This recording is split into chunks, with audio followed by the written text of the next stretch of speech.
Hello once again and welcome everyone. Tonight we're actually going to be doing not Joe's but Conan the Barbarian. No, actually I was just kidding. No, got you on that one.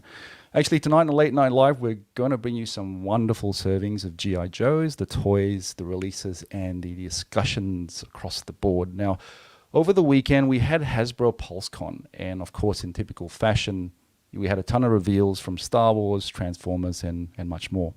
Now, as many of you who follow Toy Reel will know that we don't just focus on just one line or brand of toy. We kind of love everything. In fact, all our members in the group have such a wide variety of toys in their collection. So for tonight's show, we are going to look at the G.I. Joe Classifieds range and show you what our favorites are, and of course discuss the reveals from Hasbro. Personally, for me, I wasn't overly convinced when the line was first released. But then a year ago, I sort of succumbed to wave one, and you could say the rest is history. I got to say, just as everyone thought the line was dead and buried due to some, general distribution issues, I feel that the 6-inch toy line has come a long way since.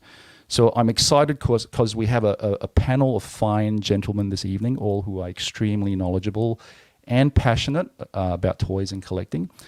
Just a kind reminder, though, we are not gatekeepers. We are toy collectors, and we are very happy to share our love and excitement for toys just as much as you. So if this resonates with you guys, then don't forget to like, share, or subscribe to our Facebook, Instagram, and YouTube. But first, as a disclaimer, there'll be moments where expletives will be unknowingly utilized as exclamations to express perhaps one's excitement or disdain. So just a reminder that this program is not suitable for minors or if you're easily offended on the internet. So let me introduce our panel tonight and bring the boys in. First, we have our infamous team producer, the man who tells me what I can and cannot do, our Transformers toy specialist, and the owner and CEO of J-Mart, Jason Murray. Jason. How are you, Good buddy? evening. It's very nice for you to introduce me as being knowledgeable about G.I. Joe. You're knowledgeable almost about everything, I think, in my opinion. So it's the first thing that's been said tonight that's a lie, besides Conan the Barbarian. Okay, next we have the man who's been known to have decimated complete pallets of toys, loves army building just as much as I do, and is definitely the real deal, in my opinion, when it comes to hardcore G.I. Joe collecting. Mr. Simon Flack. I like to call him Flacco. Good day, Flacco. Top of the evening to you, gentlemen. And dare you doubt my credentials? 6 Joe-Cons and counting. Ooh. Ooh. Nice. Doing Gold like it tickets is. too, gentlemen. No queuing for me. Very nice. Is that like a fast pass at Disneyland? Pretty much, yeah. They realised that they could suck more money out of us dumb Joe collectors by offering the gold package, which let you buy more exclusives quicker. But seriously, Nice. like when you're only there for 3 days, you literally can spend an entire day just in queues waiting for exclusives. So, you just want to hang out with your friends, so you try and do the fast thing.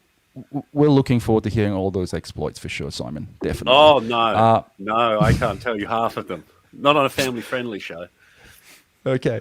Next we have master bodybuilder, motorbike enthusiast, chef, and the man who loves Spawn more than I do, Mr. Adam Woke. Welcome to the show. Very nice. Thanks for having me here. It's really nice. Nice to meet you too, Simon. Hopefully we can get to a Joe-Con together. This is awesome. And last but not least, our special guest tonight, our in-house film critic extraordinaire, the man who collects everything that brings him joy. And I have to say he's also a G.I. Joe fanboy, Mr. Craig Moore. When you were introducing a bodybuilder and master chef, I thought for sure you meant me, but I understand now that you meant Adam. Yeah, Hello. Guys, so I'm good to have everyone back for another Late Night Live. I want to talk about the reveals, of course, and we will discuss them, but also showcase some of our favorite figures from the line. Maybe show a few customs tonight as well. So let's start by discussing the birth of this line. But before we launch into it, I want to thank our sponsors, Rode Microphones, and also Robo Toys for a program special that we have this evening. If you order Storm Shadow, Spirit, and Croc Master from Robo Toys and use the code TOYREEL, you will get free shipping applied to your order. So, with that being said, Simon Flack, I'm going to start with you, buddy. Let's look at the general thing in regards to the recent history of the Joe brand at retail here in Australia. What are your thoughts? And after that, we'll swing to the other guys. But let's look at the history of the Joe brand. Well, firstly, before we touch on that, can I just say, is that offer retroactive? Because I've already purchased my ones from him last night. I'm sure Joel will probably apply that another discount for you at some point. Don't worry, we'll get that sorted out. Well, when you come to the sort of modern era, past the old O-ring days, it's had a bit of a checkered history. Even though when they brought out the 25th line in 2007 with the modern era construction, even then I can remember it being I do remember it being on discount at one point at Toys R Us, which is when I hoovered up the most of it. Then, of course, it was reasonably successful worldwide, but then basically they had to drop the line, I think around wave 14 for the planned film, which basically really was the nail in the coffin, because the figures, I mean, this is subjective, but the figures were very drab looking, if you ask me. They were all pretty much the same in digital camo. They tanked. Literally, I was buying them at Toy World out of certain places for $1.99 each on clearance, and ever since then, most places didn't want to touch Joe after that, which was a shame because, and I think Craig will agree with this, the Pursuit of Cobra line was the absolute high point, the pinnacle of G.I. Joe 4-inch, in my opinion. The construction, the designs were just amazing. But certainly figure design. They just kept going back to try and get this movie formula, and without doubt, like the movie lines just really upset what the guys had planned in the Hasbro studios.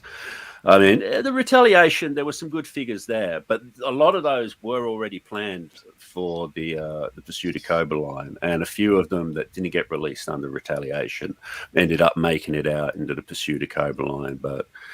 That dried out. They had basically it ended up becoming the Toys R Us exclusive line in the States with the 2-packs and 3-packs and so on. Dollar Generals, and then basically, it dried up and went on hiatus while they, went back to the drawing board and decided to go down the 6-inch line. Yep. So Craig, I'll turn over to you quickly. Did you start the G.I. Joe line at retail, and what was your transition? Did you collect from 4-inch and then go on to 6-inch? Obviously. Yeah. So I mean, I was collecting as a kid. G.I. Joe was probably the first line that I collected a lot of. Like I collected a bunch of different toys, but I had heaps of G.I. Joes. Interestingly, in Australia, we didn't get the first waves of G.I. Joes. The first ones we got were around the 85, 86 wave. So characters like Duke and Flint and Snake Eyes weren't in the initial waves of Joes for Australians. And characters like Storm Shadow first appeared in his G.I. Joe costume, not as his Cobra, which he's kind of most known as. So for people like in my era growing up, it was a kind of a skewed view of what G.I. Joe was. We didn't get the cartoon here. The comics were here, but I didn't read them until much later. So for a long time, my Joe history was the file cards. That was all I knew about those characters. That was everything I had to work with. When the line came back with the 25th anniversary stuff, I jumped in. I do agree with Simon. The Pursuit of Cobra stuff was certainly, I'd say, the figure pinnacle. Like some of the vehicles were still a bit of a mixed bag, and actually some of the vehicles from the movies were pretty good, but. Generally speaking, the figure-wise, the Pursuit of Cobra figures were definitely the best ones, and that's shown by the fact that they keep reissuing them in modern and later lines, like the Snake Eyes and Storm Shadow that were released, I want to say as retro modern figures, I think, in the US. They were the Pursuit of Cobra ones, just on a new card. Yeah. Simon, I quickly go back to you again. I remember you asking me a question the other day saying, were you a comic guy or a cartoon guy. Now, Yeah. enlighten us. I think there's a Well, difference. totally different in- things. I yeah, mean, exactly. obviously the cartoon was indicative of most 80s toy tie-ins where it was kind of, family friendly, wound up, everybody learned a lesson at the end, Yeah, pork chop sandwiches and all that. But the comic, when I was a kid, like I grew up in the UK where it came out as Action Force first and all. yes. And then it basically transformed into G.I. Joe through various manifestations. But we had the comic over there, and it was mind blowing. Like the stuff, like Larry Hama didn't treat it like a toy tie-in. Like it had real depth. Like that's one of the reasons that this has resonated to this day, because he was writing the story as pathos and character, and I mean, it's there. Like the fact that people still give a shit about this stuff, compared to a lot of other toy lines from that time, which were a dime a dozen basically. But this one had real staying power, and a lot of it is due to Larry Hama's writing. What about you, Adam? World, didn't you? What about you, Adam? What started your first transition or journey in the wonderful world of Joes? I remember as a young kid buying Joes from toy shop in Maryland. I think we spoke about this, Clinton. And just moving from there. I think there was a couple of shops in Para as well. But I just remember always having Joes, always, and playing with them, and then making my own stories up with them, with other toy lines that I collected, like Motu and Transformers. But same, Simon. We didn't really see the comics, did we, Craig? The cartoons here. No, the cartoon And we did have the odd. Yeah, we did have the odd afternoon show every now and then, but I didn't really follow the cartoons. You know what I mean? Like that, we didn't get the series come through here on mainstream TV, I guess. So it was up to us to actually go out and get the comics and get them handed to us as kids. But really, my addiction to Joe's is really just having the figures and making my own stories up. So, I collected O-Ring for a very long time. I had a whole bunch of them that I lost a couple of years ago. Really sad story. But it's been a few years now that I've come back into that whirlwind of exactly what you're talking about, the different lines, the movie lines that have come out, ROC and Pursuit. So sure. I mean, really, nice. really, the whole thing about tonight really is the 6-inch classified line, which I have to say I'm absolutely excited and ecstatic about, because it was not long ago. It was only a year ago that I essentially got into Wave 1 because I could. And everyone was saying, it's probably going to tank, but I'm so glad that I pursued it. So that's what we're going to discuss tonight, and I'd like to get your thoughts on it. So before we look at the 6-inch line, I want to open this to everyone. What do you think is because G.I. Joe is quintessentially very patriotic Americanism, right? But what do you think the appeal is? Other than that, what do you think the appeal is, guys? It's action films. It's guys with guns. Yeah. There's that military feel is in there, right? Guys with guns. It's on those. We watched those movies. As a kid, it's you were always attracted to that. I mean, I still to this day think that Commando is one of the greatest films of all time with Arnold Schwarzenegger, and that's what you were living with these guys. Yeah. Yeah, I think that that's definitely what was part of for me, the militariness. I also really like the sci-fi elements, the vehicles and the parts of it that were just still felt. It's the kind of sci-fi where it feels just slightly ahead of where we are. Yeah, there were robots and lasers and tanks that were a bit beyond what we had ourselves, but it still felt like something that was just a few years off. Yeah, it was a little bit more realistic. That's the way I like my near future sci-fi. Yeah, future sci-fi. But still on our planet and still within grasp, right? It wasn't on Cybertron. It wasn't anywhere else, right? It was right. Yeah. Jason, we have just with the best gear available. Definitely. Jason, we have a few people that have joined us, and also a couple of hellos here and there. Let's see who's on. I think Gary Carter's here. We do. Gary Carter has shown up in the chat there. Just Gary, passing along a hello, and hi there, Gary. The lovely Amy Chandler has also said hello in there as well. Howdy. And Simon, during your intro, you held up your gold passes. Liam Sanders says that your gold pass is a paid ticket to give you the ability to buy more toys. That is true. That is true. But as I said, once you've flown 16 hours to my friends at Dallas and then drove halfway across the country, you've got 3 days to catch up with your friends. And if you don't have that, there's no queuing. Like otherwise, as I said, you spend a full day just queuing up to this to get this thing and to get that thing and to get the other thing. Whereas I wanted to get my stuff and throw it back in the hotel room and then get out drinking with all those Yanks. In that case, so in other words, exactly like the Disney Fast Pass that you mentioned earlier. It keeps you out of the queues and allows you to get to the bar at Disneyland. Exactly. That was one of the best ones where they actually had it at Florida Disneyland. We all went, and they said that you couldn't get into Disneyland drunk. Well, I proved them wrong. Okay, let's look at the first wave G.I. Joe classifieds because we do have some of the reveals that we want to talk about. But what were the initial thoughts on the availability locally and internationally, as well as all the Target exclusive? I mean, it was such a shitstorm just trying to get certain figures. My question to all of you guys is, where did you find yours and where did you buy yours from? And what were your thoughts on the initial first wave? I mean, I can say the first wave here propped up at Mr. Was it Toy World and Zing? They had them. And Toymate. Toymate, yeah, that's the one I'm talking about. They had them both there, all the way up to I think Pimp Daddy Destro or Profit Director Destro, depending on what you want to call it. Yeah, it's interesting that you mentioned Profit Director Destro because during the intro, as Clinton introduced Craig as a real Joe fan, we had a commenter who took issue with this. With this description, Nick says Craig isn't a real Joe fan because he doesn't like profit-directed Destro. So, jeez, what ain't like about him? Nick is my best friend who's living in New Zealand right now, and thanks, old buddy, for always finding a way to make things special for me.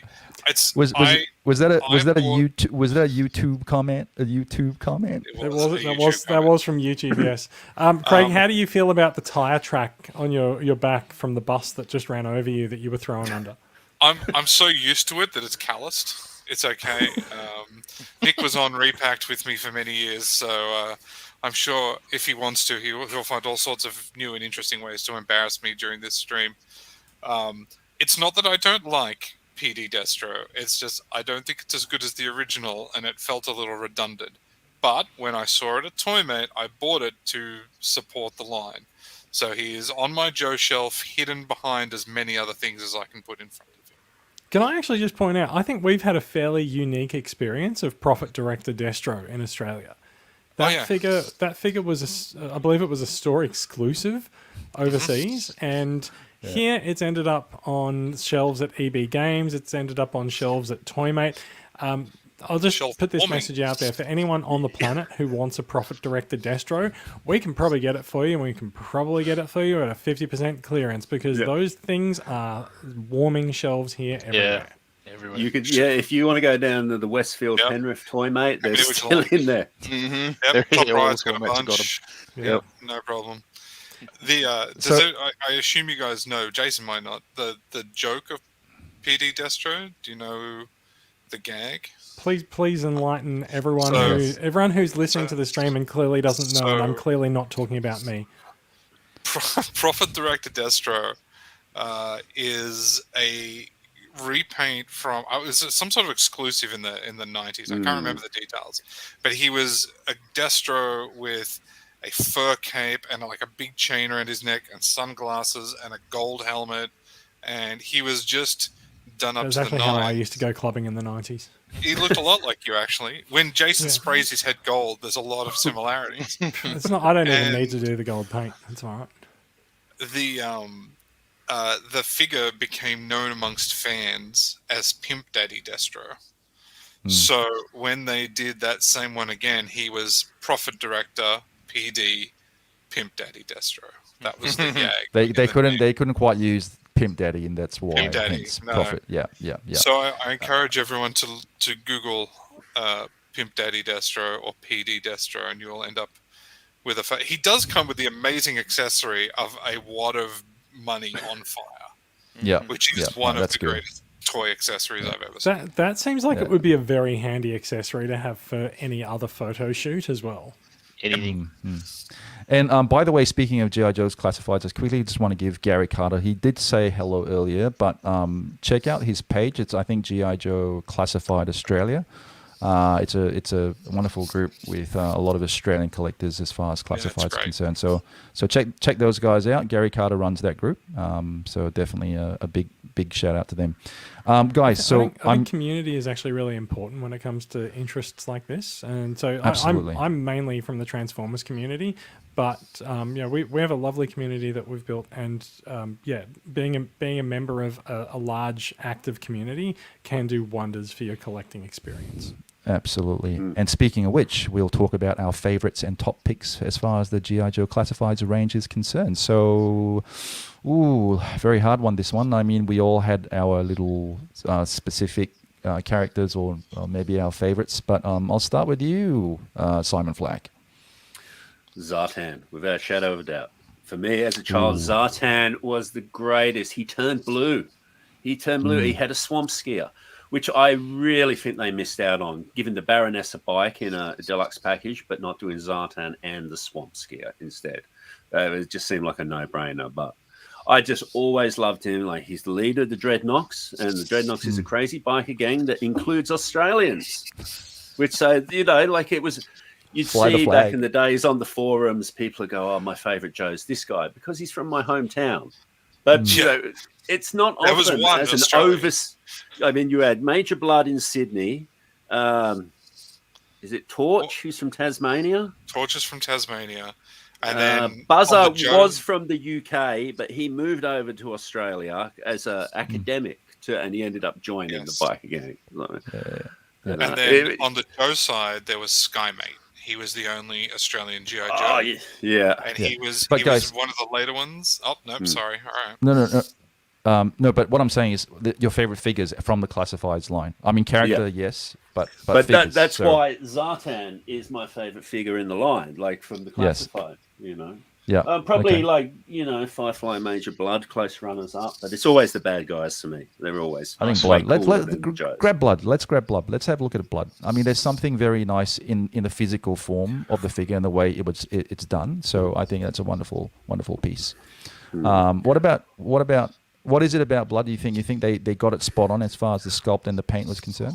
Well, they finally made their mind up about what's going on with his left arm. Like the original 3 3/4 figure, it was just an arm that didn't move, whether it was reinforced because he fired his rocket gun, or something like that. But it's clearly, robotic cyborg, and with the amount of, it takes a lot of cues from the sideshow figures that they done. Like, it's, I don't know, he just looks, I'm going to say, he just looks fucking mean. Like, he does look really mean, doesn't he? He does. Yeah. Look, he's got a collection of dog tags around his neck that he's taken from, whatever soldiers he's killed. He shoots rockets off a pistol. He's got a massive magnum kind of, thing. Yeah, he just looks the business, Menacing. Plus, menacing. He's a Sydney boy too, so you're probably from Western Sydney, I'd have to say, judging by purely from a mechanics, just a toy engineering point of view. I have to agree. Blood is absolutely, if not the best, one of the best. He is a phenomenal action figure. I would say if I had to pick something, it's that the missiles on his backpack fall out a little too easily, and that's nitpicking to say.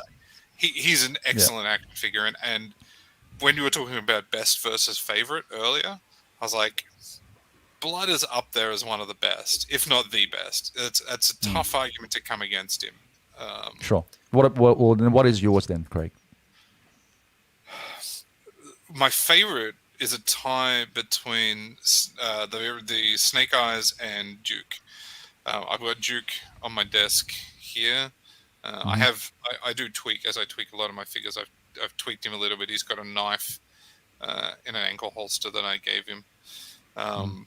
But I thought when the Duke figure came out, like, this was just what I wanted out of this line. There was no question who it was. Like, as soon as I saw it, I'm like, oh, it's Duke from G.I. Joe. But it still looked like a modern soldier toy. It had a handgun. He had a rifle that looked awesome. He's got, binoculars on a belt. He came with his backpack. The head sculpt is great. He's got this really subtle scar, which up until, and I'd say Duke, the others did it later, including Major Blood, but scars on action figures tend to be either like invisible or look like someone like gouged a knife down their face. That's gigantic. Jojo Classified is one of the first ones I've seen where their scars actually look like a scar that would be on a person that scale. Yeah, I wonder how they're going to do the twins. Yeah, I'm curious to scar. get Which one? Yeah. What's so so far from what you've seen? Yeah. What about you, Adam? What about you? Quickly, we'll come back to round 2 for second figure. Don't worry. Okay. I cannot wait for Alley Viper to come out. Honestly, I've been watching it and seeing it, and they released the head sculpt. And there was a rumor and all that, but finally, yeah. So your favorite? I can't wait. Alley's coming, and I'm super excited. You nice. If you're going to drop a bomb on you, so I don't army build. Actually, I have army build Crimson Guards recently in Modern, especially, but I'll be army building Alley Vipers, Clinton. Nice. You'd be happy to know. And can I assume that Jason's favorite 6-inch would be P Diddy? Actually, Destro. Actually. You know what? Actually, I am gonna choose. I am gonna say it's actually Major Blood, and one of the reasons for this is that Craig showed me a photograph of his Major Blood in a particular pose, and similar to what you said earlier about the head sculpts. The head sculpts on these figures are just phenomenal and incredible. I looked at Major Blood's head sculpt in this photo, and I know Craig customized these figures, and I just looked and I said, did you customize that? Because that head sculpt looks amazing. And he's like, no, that's straight out of the box. It's a fantastic head sculpt. Most of the articulation is pretty similar and stuff, but all the characters can pull off very much similar poses to each other. But just the heads on them are phenomenal. And like we said, Blood just looks mean. Amazing. Sorry, Adam, you're going to say something? Talk about head sculpt. Like when Timber came out, oh my god, Timber with his Snake Eyes accessory. Yeah. So a lot has been said about how good Timber is as a figure, just in terms of articulation, the posability, the quality, and also the finish on it as well.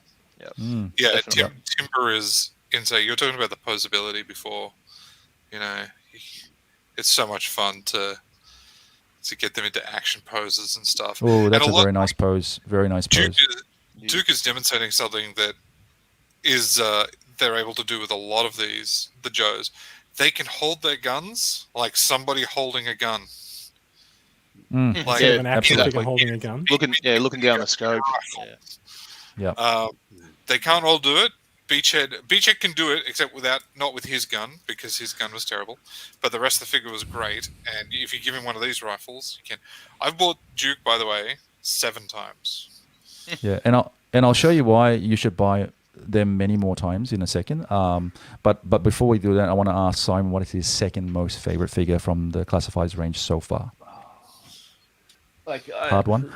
Firefly, probably. Firefly. All right. Nice. He was such a cool figure, like back in the day. He had his little hand radio. He had the removable explosive on his backpack.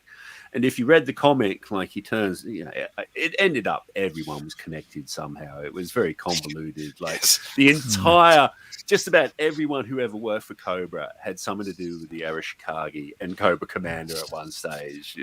But at the time, I guess it was maybe fresh. Now it's just played out tropes. But they take a lot of cues from the Pursuit of Cobra version, which is just an up armored where he's got like the explosive ordnance vest. Plus, you talk about the future tech. The guy's got he comes with a little drone, that flies off. If I could just get that loose. Like, seriously, how good is that? Sensational. Sensational. Great He's one of those sculpt. elusive figures as well, unfortunately. He is one of those elusive ones. Again, what I like about this line is it's taken a lot of cues from, like the Pursuit of Cobra, plus the sideshow. If any of you guys were into the 12-inch sideshow, short-lived range. Yeah. What about you, Craig? What's your second most coveted? Well, current Duke's line my favorite, figure? but I would say if I had to say the best figure they've done in the line, I think it's Baroness, which was my figure of the year when it came out in 2020, across all lines, not just Joe. They did such a stunning job with that action figure. Yeah. The bike was cool too. Like, I loved the bike she came with. It was really, really rad. But the figure itself was, to me, classified as at its best when it's you look at a figure and you can instantly tell it's one of the originals, but they've added a lot more detail and interesting things to it. And Baroness had this sort of new body armor look to her. She was on her waist. She had a knife in a leg sheath. The head sculpt was absolutely phenomenal. One of the best female head sculpts I've ever seen. That figure actually photographs really well. Actually, sorry, Craig, I'm going to let you continue, but I want Jason to pull up a photo I did take with Baroness in there. So keep going, but we're going to pull up a photo with Baroness. See if there's one we did a street scene. And I'm very much I like the good guys. Like, I like the heroes, and the villains are sort of fine. So for me to be saying that Major Blood and Baroness are two of the best figures is kind of unprecedented. Like, I can't think of another time I've ever been saying the villain toys were better than the hero toys before. But just undeniably some of the best. Even you were talking about Firefly before. His mask is askew. If you look at it, his mask is on a bit crooked, and like it's a little bunched up at one side. Like, it's not straight. Like, he just kind of threw it on.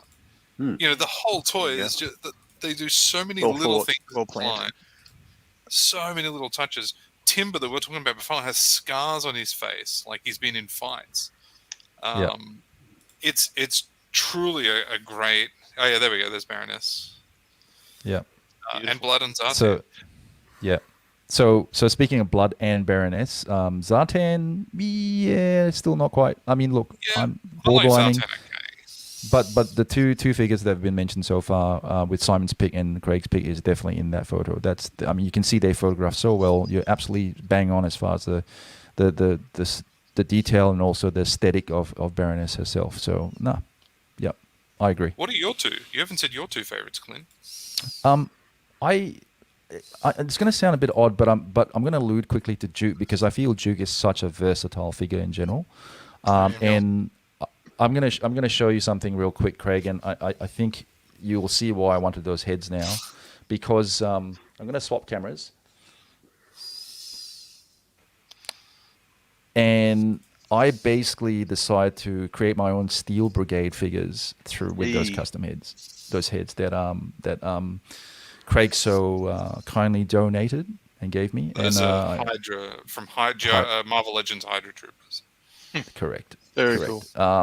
Correct. So when Simon was here the other day, he said, Steel Brigade, but not quite accurate. Probably maybe I might have to paint. Maybe Craig, you can do a paint job for me by maybe painting the brown parts light blue, perhaps. Sure. I don't know. I mean, could I get away with the brown, guys? Could I get away with the brown, or do you think I need to definitely? I wouldn't worry about it. But I'd paint it. Okay, well, Adam would paint it, and I wouldn't worry about it. So it's up to you. Yeah. Just for people who may not know who the Steel Brigade are, not putting in any names like Jason's, the Steel Brigade was originally a exclusive that you could order online, and you could send in your name, or it came with a file card. Mail away. That's the word I was looking for. But in the file card was blank, like had blank name parts, right? Like, and the idea was that the Steel Brigade were like troopers that worked with the GI Joes. They were the cannon fodder, the background guys, and you could put any name you wanted on there. Theoretically, I guess yours. They never came out in Australia. Even mail away, I don't think you could get them in Australia. We could get some of the mail aways, but not that one. Hard to get. In the modern line, it was really easy to get, and I think I had like 8 or 9 of them at one point. But yeah, that's Vintage cool. are worth a pretty penny. Yeah. So on the topic of favorites, I'm gonna sort of somewhat play devil's advocate and say that for me, I'm with you on Duke. I think Duke's a wonderful figure, so that's definitely on the list. But I like this guy, and to me, even though he is a generic figure, the face and the eyes and the sculpt and everything and the accessories that came with this guy is perhaps. I mean, Simon, I think you understand my sickness. I understand it completely. You want to point out that is the Target exclusive, the Cobra Island one, which was phenomenally hard to get, or expensive. Yeah, I was going to say. Get. I'm sure that one is very nice, and one day, if I ever get to play with that version, I'm sure I'll really enjoy it. It's amazing how much extra people will pay for an armband and a set of goggles. And a rifle.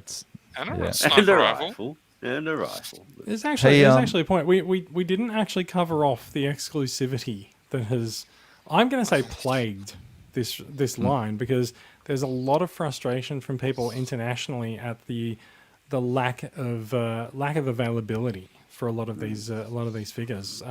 There's retailers in the US, Target, where they're not in stores, they're not in all stores, or they're hard to get, or as soon as they appear in stores, they get cleared out.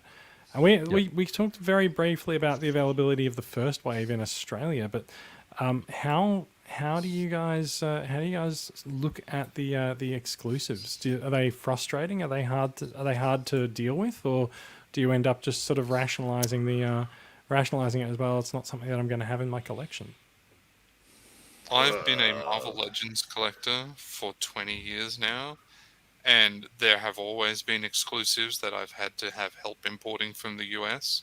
So when it was happening to G.I. Joe figures, to me it was just another thing I needed to get as an exclusive. So it didn't bother me any more or less than it's bothered me in toy collecting for the last 20, 30 years, where we only get half of the things that show up in the States or Japan. Like, I'm so used to importing things now, I don't even think about it anymore. And the only Target item that I haven't been able to get at all, is that Cobra Trooper that Clint has, and he's going to give me one eventually, he says, allegedly. Yeah. But the only one I've only ever been able to get one of was Beachhead. But I have 3 Baronesses, I have 2 Fireflies, I've got a couple of Roadblocks, and I'm not paying super dollars for it. I've just looked around and gotten them. Like, did you get a Beachhead, Simon? Yeah, I got one finally. But look, it's probably safe to say that everyone here on screen right now has something of a network. Like, you're not just reliant on eBay. A lot of casual collectors are. And I spent years meeting people overseas who were able to help me out here. But even then, the first wave of, it took ages for someone to get me a Baroness, because a lot of my friends over in the States couldn't get one for themselves. A lot of and this is just anecdotal, but a lot of the cases weren't even making it out onto the store, on the shop floor. Yeah. Yeah. A lot of the employees, this was alleged, a lot of the employees at Target were going, damn, this shit's hot. I'm just going to take it out the back, keep it there, and I'm going to put it on eBay. And even now, if I've got eBay open, I'm looking at classified Viper, right? This is the Target exclusive Viper, which is a major army builder. Like, it's a backbone of your Cobra troops. With shipping, it's going to cost you about $100 Australian. Like, the cheapest one on there is like $63 plus 30 free shipping. Like, if you're sick like me and Clinton and want to build an army, if you don't have help overseas, then Are you saying you need offshore financing in order to build an army? I'm going to quickly allude. Look, if you want, I would suggest that you guys want to do army building. Either go and see Jason. I'm sure he'll get his pimp somewhere in Asia to sort you out. But more importantly, RoboToys, you can also order some stuff through there. So I did say at the start of the stream that I think they will offer some free shipping. But if you do decide you want to order some of your stuff, there you go. Sponsor offer, free shipping from For Storm Shadow, Spirit, and Croc Master in the same order, use code Toy Relay Robotoys for your free shipping. We will talk about those reveals shortly. But yeah, see Jason, or definitely go see Robotoys. I would highly recommend those guys. But there is a network, like you said, Simon, because we all look after each other. In fact, I do recall just recently handing Craig 2 Cobra figures. So there you go. We all mates and we help each other out. Yeah. Can you hand me 2 of those Python Patrol Vipers, Part please? of the community. Actually, is no, actually make that really 10. important for this. Sorry? Being a part of a community is really important for this. And so members of the community, they lean on each other for help in acquiring figures, and they help each other acquire figures. They will they'll Jason, post sightings and help each other to bring things in. They might share shipping on things as well. Jason, we got a couple of questions or some comments. So you want to just pull and have a look at those and see what I've been waiting for a good time to bring this in. Gary Carter says he totally agrees with you, Craig. Baroness and Blood are definitely in his top 3, although he curiously left out the 3rd member of his top 3. So I'll have to hear the other one. Simon did say those as well, to be fair. Baroness's glasses. I think Baroness's glasses are like the high point. Like, to have a set of glasses in that scale that actually look real. Yes. They're not like really thick, or they're not like frosted. Cool. And they're sitting right on her face. Like, they're not like up here or like this. I actually just amazing. Really want to hear Simon say glasses again. Glasses. All right, governor. Chim chimney, chim chim chiroo. I can hear a bit of Aussie in there. Classic. Yeah, I started a little late, but I mean, in the classified line, I was still collecting 3 3/4, and my heart is still there. So I'm trying hard to move into 6-inch. Like, I've got a few Marvel and some other odds and bods and a lot of McFarlane, but I'm just waiting for some more figures to come out. I couldn't get a hold of Beachhead. I really wanted one, and because I love him in vintage and modern. So I'm just spewing at that one, really. Okay. Well, let's. That was a really I'm good figure too. Yeah. Craig doesn't like him. We will talk about we will talk about 4-inch some of the modern 4-inch stuff in a second, and then how it translates into the 6-inch stuff. But before we do that, I really want to talk about the customization ability of. It's a bit of a tongue twister, but you can actually swap and change, and I really want to show the viewers that are thinking about getting into the classifieds range. I recall going to Craig's and seeing him customize some of his 6-inch figures, which I thought was a very clever thing to do. More in particular, if Hasbro are not going to release the figures that you want. I've seen some of Craig's exploits. So Craig, I'm just going to get you to show us some of your customs, or your maybe top 2 favorite customs that you've done. Yeah. Clint was like, I want you to pick 2 customs, the best ones. And I'm like, that's very subjective. I picked 2 that I ended up liking a lot. But so, Craig, you chose your 2 favorite children, right? Yeah, that's right. I did. And neither of them was my actual child. So one of the good things about the new classified line is the way they've instituted, especially things like the legs and waist and some of the overlays. Vests and jackets are really easy to take off. The ball jointed hips and legs are really easy to take off. The crotch waist section of the pants, this part is an overlay. So there's actually a framework underneath it. So it's actually really easy to change out legs and bits and pieces to do that. So I picked a couple that I've mixed and matched, or one that I mixed and matched, and one that I more or less, I mixed and matched the legs and then just repainted the rest. So I made General Hawk. Very nice. Yeah. So he is his jacket. Flint's legs. Flint's this part of Flint's legs. I think that's Duke's boots. I can't remember if those are Duke's or Flint's boots. They might actually be Flint's boots. It's Duke's belt.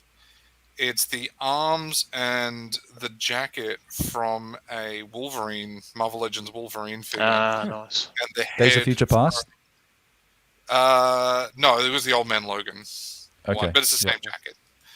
The hands are from Flint or Duke, I can't remember now. And the head is an old Captain America when he was Commander Rogers head. And then it's a Duke top half. So, sorry.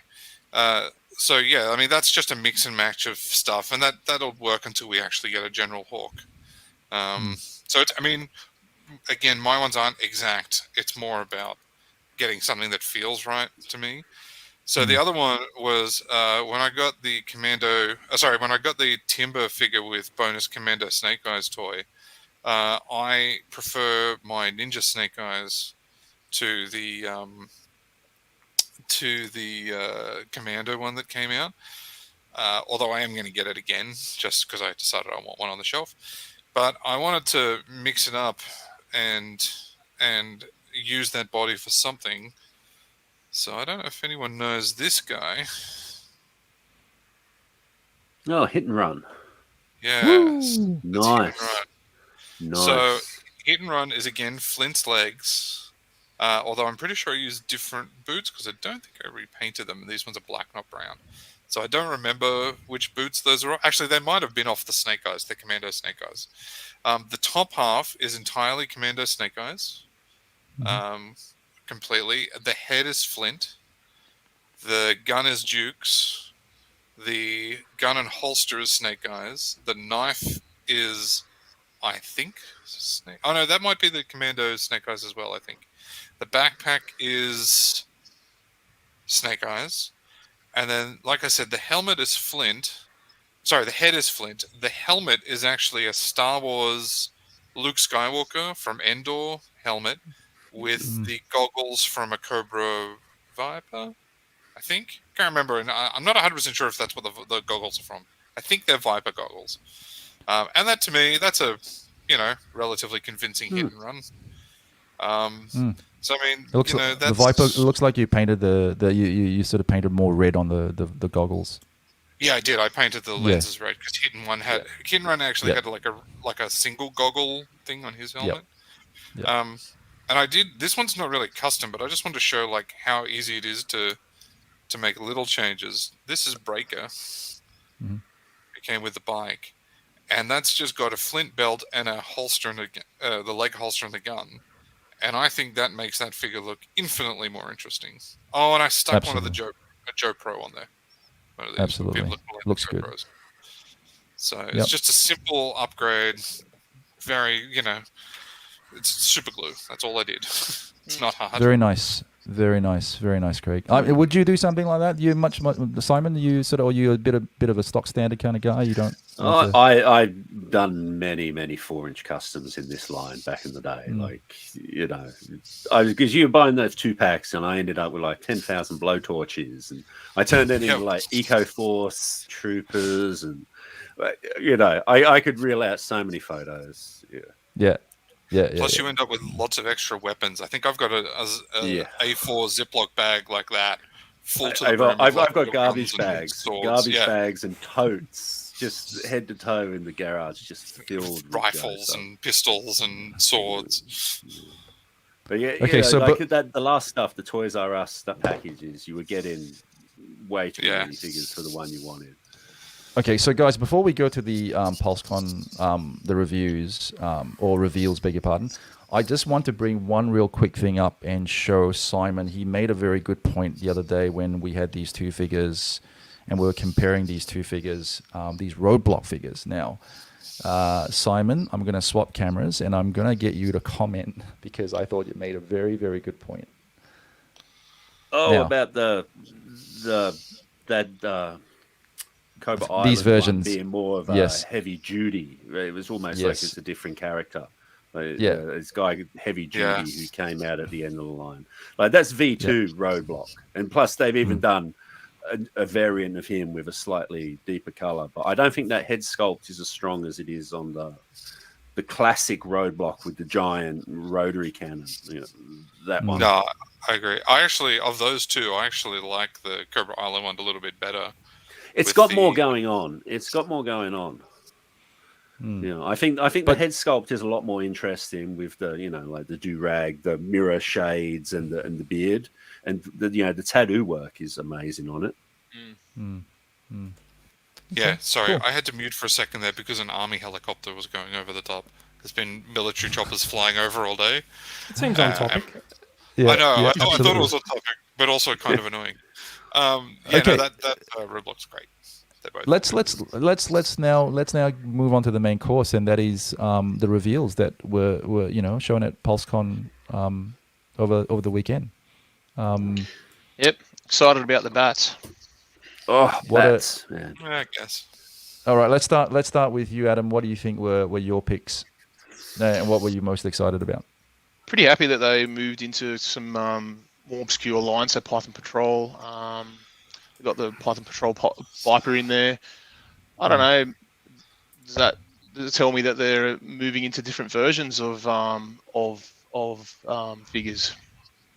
I'm not sure. So but that's pretty cool. I mean, we've got the V1 Viper, the initial Viper, but having a Python Patrol, I thought there would be any other figure they would put into the line, but they've just done a repaint into the Python Patrol, so that's really cool. So I'm not sure what they're thinking, if it's more about popularity of the older figures or something. Is there some reference to vintage or? Well, I think Simon will answer that question for you, because when we were having a chat the other day, and I expressed my disdain at that color scheme. He was like, "What? Python Patrol is fucking cool." Python Patrol, like in the modern era, Python Patrol is one of the biggest sub teams I own.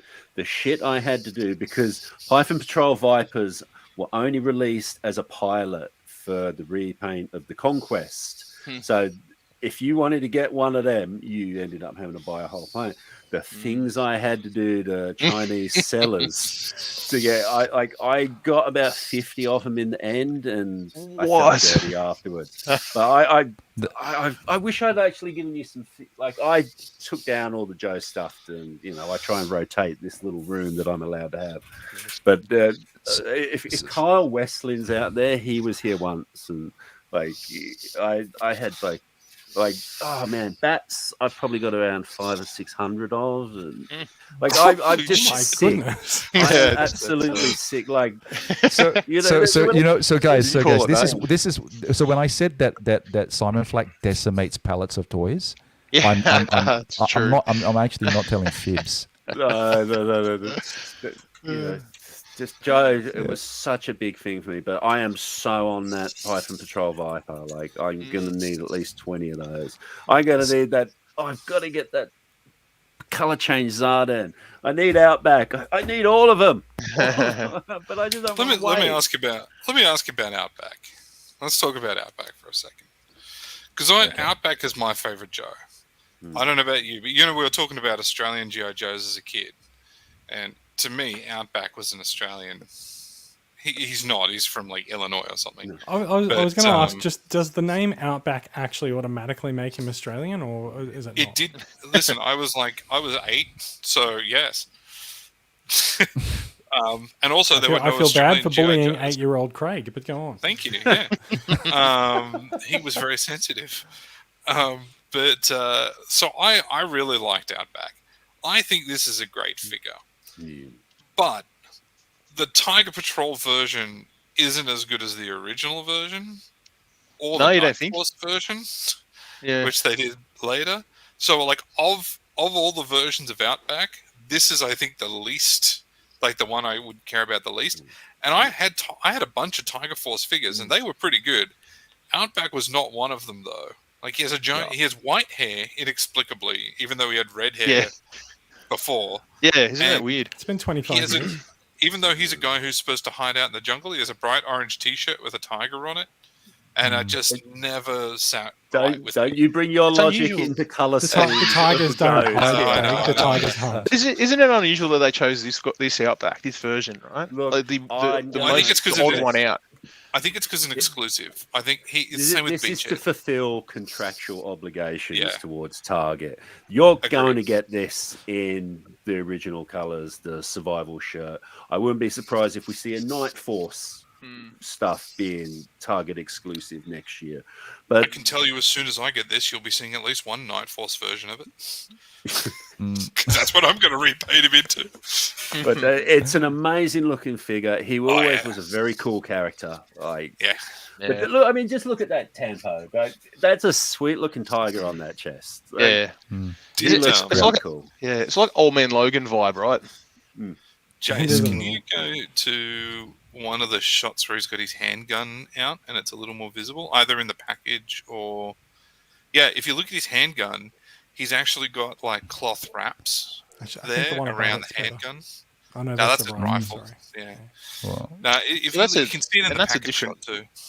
Greg, That's a different how do you backpack, feel isn't it? about You- the direction in the weapons, like where they've actually gone away from that Nerf look to something a little more realistic? You're doing this to Nerf start. look. You're doing love this it. to start a fight because Clinton didn't want us to.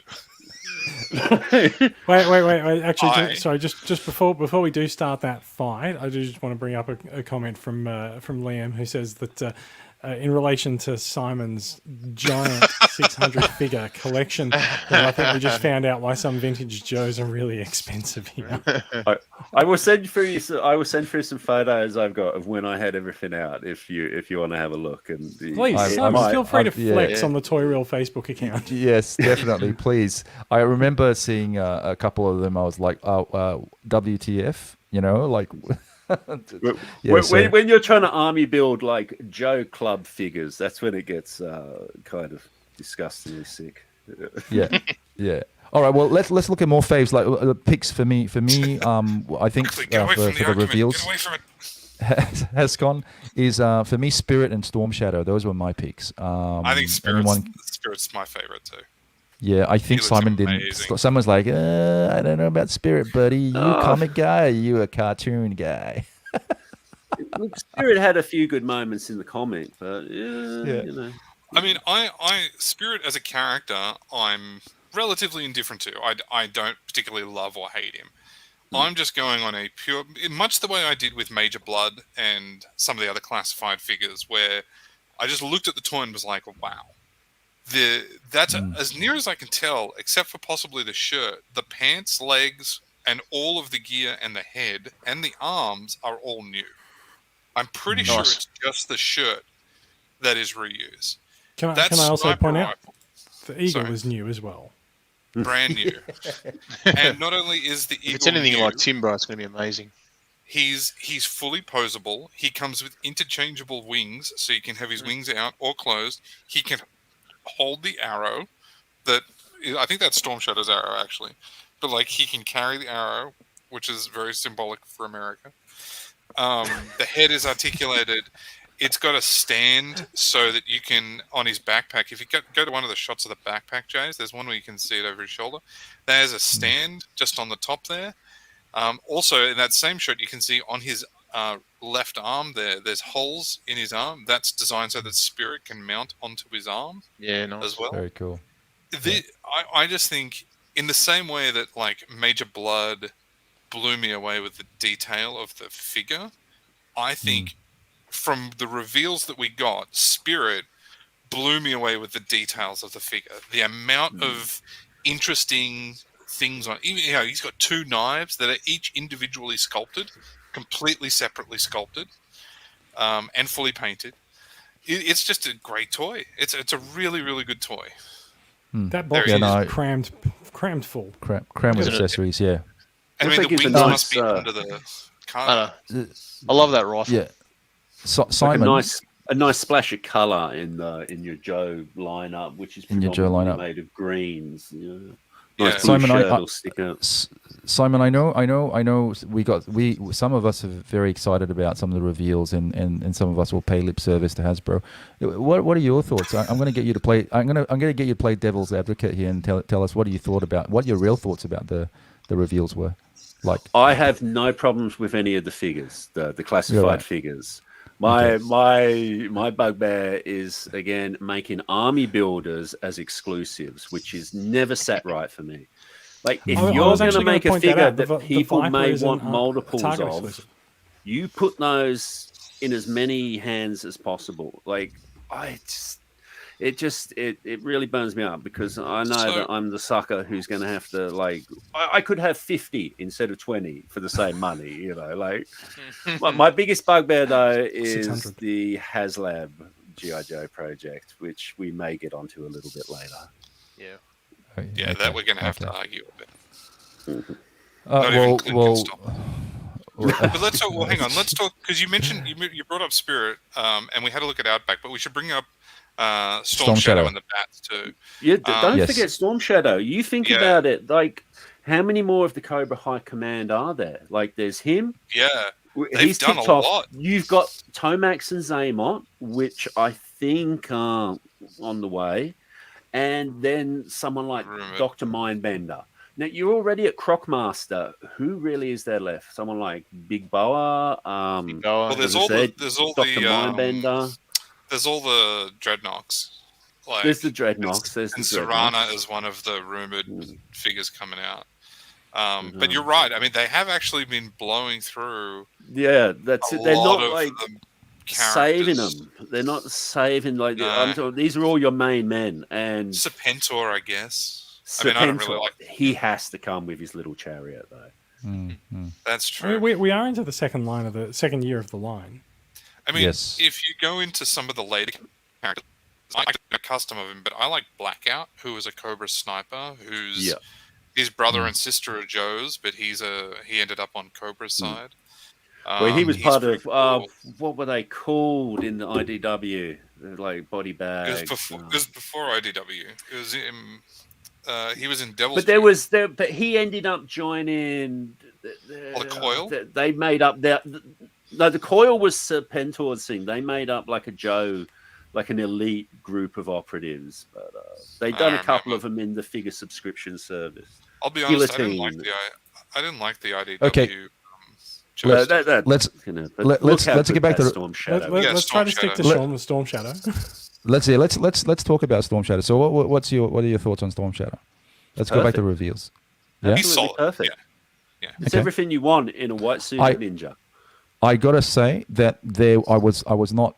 I don't know what possessed me, but I wasn't very hopeful. And when you think about how hardcore and how GI Joe fans are, and also how important Storm Shadow is, I frankly wasn't very hopeful, which sounds really bizarre. And I actually bought one of those articulated icon deluxe ninjas to actually customize into Storm Shadow, and now you don't have to anymore. So there you go. I know a lot of people who did the same. Did the same thing. So originally, in the packaging art, there was a much more modernized version of Storm Shadow, but as Simon alluded to, they've been going away from the really cool sci-fi elements back into traditional 80s G.I. Joes. And Storm Shadow definitely reflects that. I would bet that they redid the lower arms and the head and possibly the boots and put it onto the body of the figure that they had before and to bring it out. Because this is cool. Like, I really like this toy. But it's a very traditional ninja. Also, I don't know if you guys watched the Pulsecon show.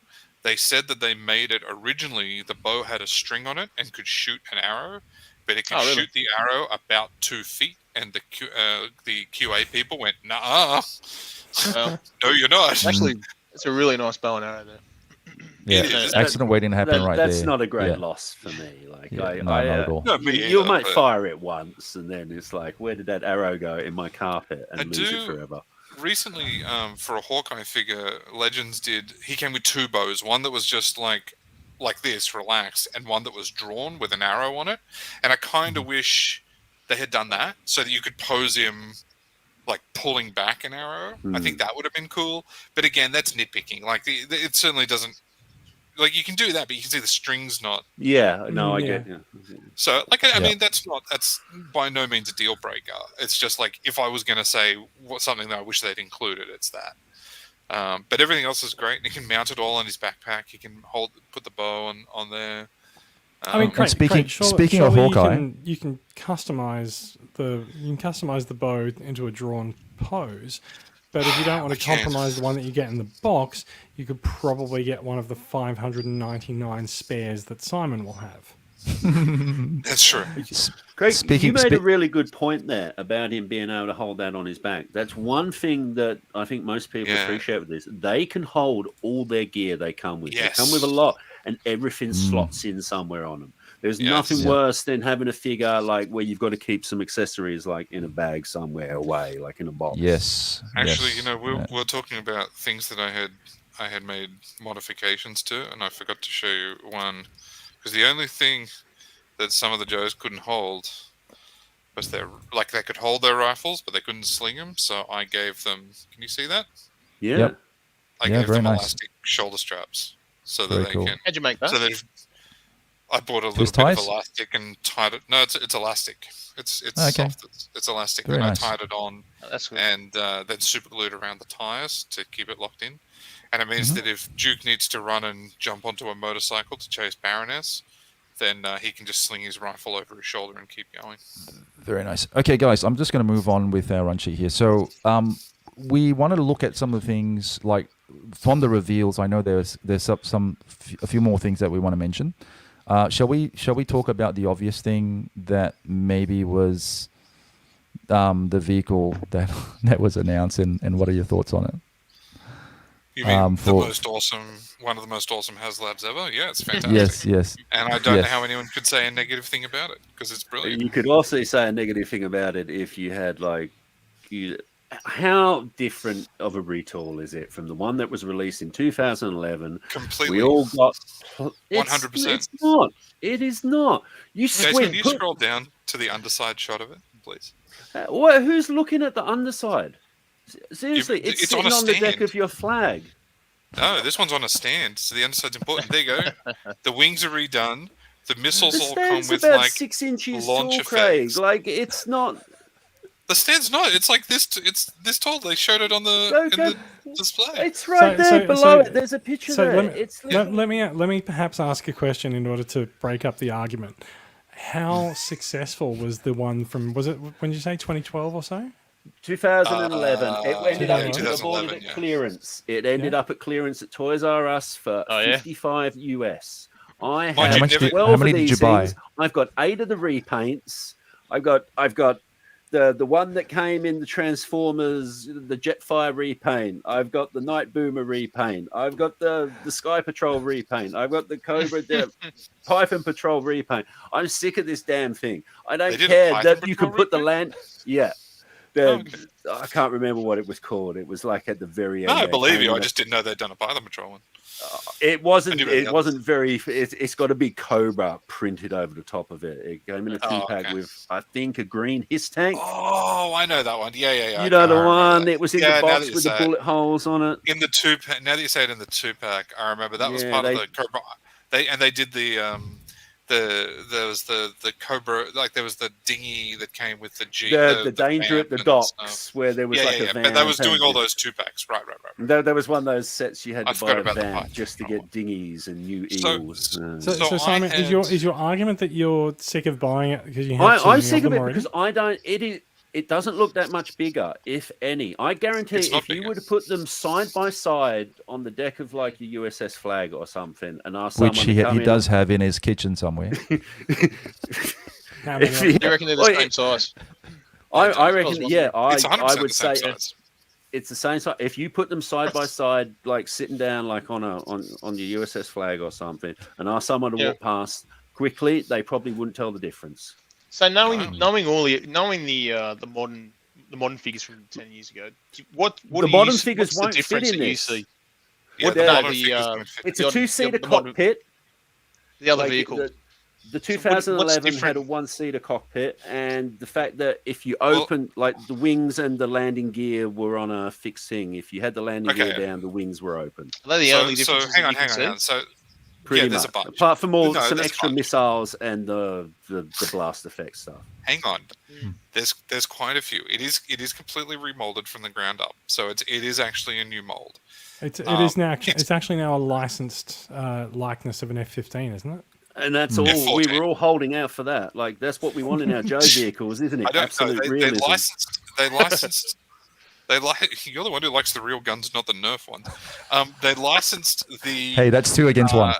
the stickers. Yeah, but I also like my jokes. Yeah, to I be like in the new- submarines that can Hang turn on, into hang on. space Oh, that's planes. all right. That's all right. That's all right. Let's Sorry. let Craig finish. No. I was going to say, like, I feel like, well, I understand Simon's argument, but I'm saying let's without hyperbole, I'm just going to list off the differences. Okay, so the original Sky Striker was a two-seater, the one from the 80s, 84. He was in the second Yeah, vehicle. it was wave early, from fairly Yeah, it was early. really early on.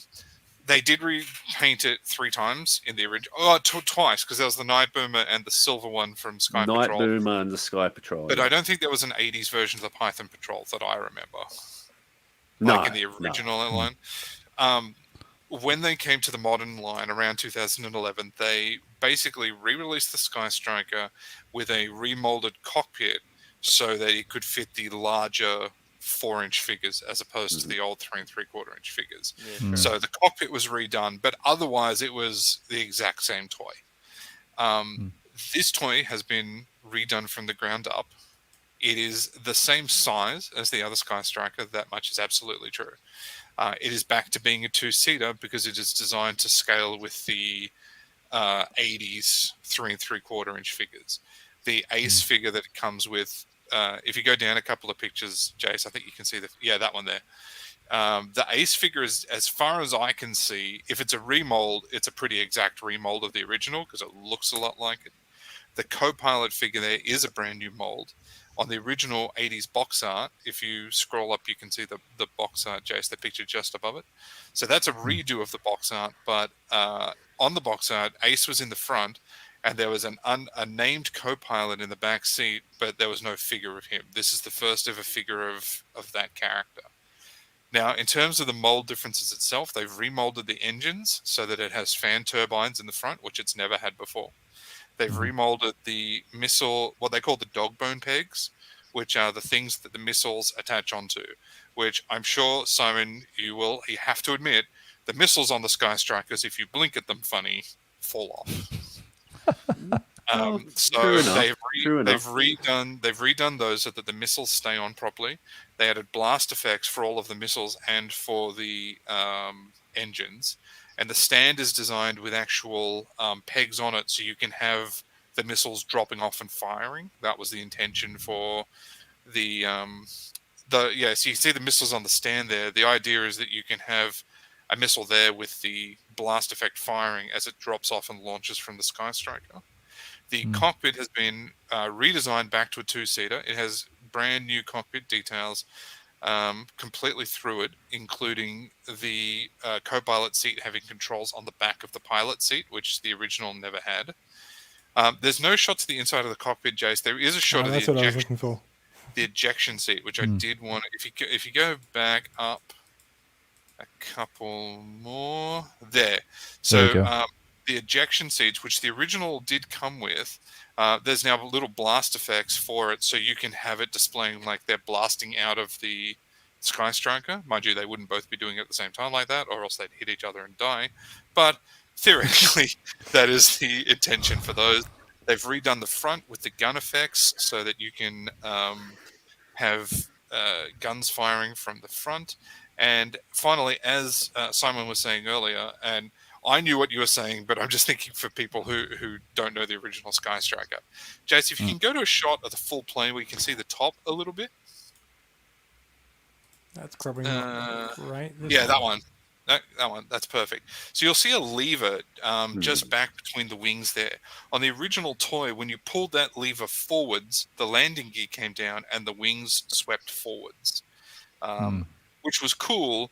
But on a F-14 Tomcat, the wing sweep is supposed to be it's a feature of the plane. They sweep back for fast travel, sweep forward for dogfighting. The new toy has been redesigned to have 2 switches. So one switch for the wings, one switch for the landing gear, which are all brand new and have been redesigned so that the the covers on them don't snap. The engine bays there are as before. However, they have added holes that go on the side of the cockpit area so that you can attach a ladder. And one of the 2 little vehicles it comes with a ladder so that you can have the pilot going up into the plane.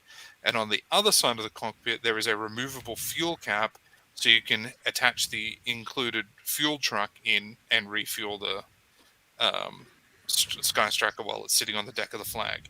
And it has the arrestor hook on the back, which I don't remember if the 80s Sky Striker had, but the 2011 one did not. Okay, the question is... saying, did the OG Sky Striker have a tow hook? I don't remember. I think it did, because the Flag had the tow hook arrestor set up on it. Was it? I think it was an attachment, though. Wasn't it like an extra piece that you plugged onto it? It was a yellow. It was a yellow thing, wasn't it? And it was a thing you plugged onto the back. So the new one, there's, I think just above this, the next one up, Jace, is the underside of the Sky Striker. Yeah. So at the back, you can see the arrestor hook, which is a brand new piece. So I mean, yes, this is very similar to the one that apparently Simon bought 3 squadrons of. I had 5, which for a toy that didn't come out in Australia, I thought was pretty good. But I think this is a fantastic piece, and I am really, really hoping that Zing gets it as a piece. The question is, how many are you going to buy, Craig? Just the one, because of space. Come on. What about Simon? No, my friend's going to get one in the States and then recast all the blast effects. And there you go. Well, look, the price it's not worth it for me over what I've already got. It's just that simple. Which brings me to my next question, because really this is more to do, like I said, 3/4 inch, 4-inch stuff. Now, Simon, you mentioned that the 4-inch Joe line was a very vehicle centric, very playset oriented brand. And how does that play out now, you think? And going back, I know we digressed and kind of went to the 4-inch stuff. How do you think that's going to play out to the 6-inch? Do you think we're going to see figures? Do you think we can see vehicles in 6-inch, or realistically? I think they're going to be the smaller ones. I think we're going to see. I wouldn't be surprised to see a Trouble Bubble or a Fang. I think when you start getting bigger than that. I mean, look, you had to send the 4-inch Sky Striker to HasLab. Like, do you really see like a Hiss tank on a shelf? I don't. I wish I would, but I don't see it. I'm actually really surprised that they didn't do a Hiss tank as a classified Hiss tank as their it's a lot of people thought they would. A lot of people thought they would. If you were going to go the 4-inch, they should have done a whale. They should have retooled the whale. Then begs the question. So if you want a vehicle in 6-inch, what would you guys want to see? Stinger. Yeah, I feel like a Stinger is on the verge of possibility. AWE, definitely AWE. Same with Stinger. Yeah, or Strikers. There's a lot of those scale ones. The Polar Battle Bear, which is basically like an armored ski-mobile. Any of the motorcycles. I agree with you, Simon. The Trouble Bubble seems inevitable. I think the Stinger, because you replace the hood and you've got a vamp. It's got Stinger it vamp could be reused. So I could see that being done. And I mean, Star Wars has done, in their 6-inch line, they've been very, very sparing with what vehicles they've done. And they did that big TIE fighter, which tanked and went on sale. But the Snowspeeder did pretty well for them. And I've got that, and it's a great toy. That Snowspeeder. But I also think that the Snowspeeder size, that's about the outside of where I would put a 6-inch vehicle these days. I agree with you, Simon. It's a tank like the Hiss. It's too big. I think an Striker or what's the Joe Skyhawks? Ghost Hawks? Ghost Hawks. Yeah, the Skyhawk, Ghost Hawk. I reckon that's size-wise. I reckon anything that's a one-seater kind of thing, I think you can get away with. Like I'm looking right now. I'm looking at the Star Wars Black, like Luke's Land Speeder. That's like if you consider that about the size of Vamp, Stinger, or Striker, I think that's doable. When you start getting over that side, like I've got the Snowspeeder too, and it's monstrous. It's a great vehicle, but it's huge. There's another. It's not something that sits well on a shelf, like maybe on a coffee table or something. Jason, Liam has a question. Can we pull that up? No. Okay, Liam. We can't even get a Terrifyingly huge as it would be, a 6-inch scale Defiant or the flag. Which You need a so whole I range for thought it. the flag might also be a possibility for a HasLab project. I own a flag, Maybe a and 3 literally, 3/4. I could lay. I can lay down on it. Like I'm 6'4", Yeah. almost 6'5", and I can Yeah. lay down and not have my feet or head hang off the edge. Of it. Yes, you have to.